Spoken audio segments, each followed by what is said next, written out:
Assalamu alaikum. I'm asking this question on behalf of my friend who is a Hindu.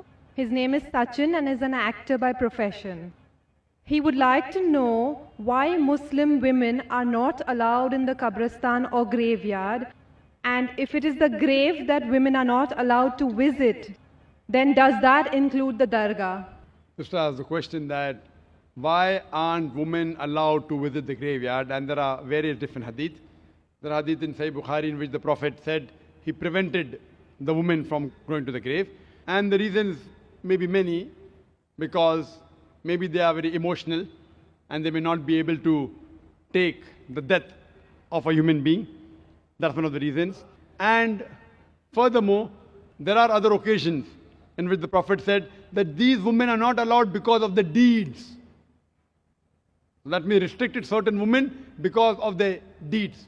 So this is the reason why women are not permitted into the grave.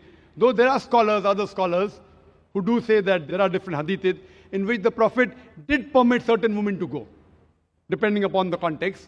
As far as the question is concerned that about the grave, the beloved Prophet Muhammad said that a person should visit the grave, it will remind you of your akhirah. That means it reminds you that finally you have to die.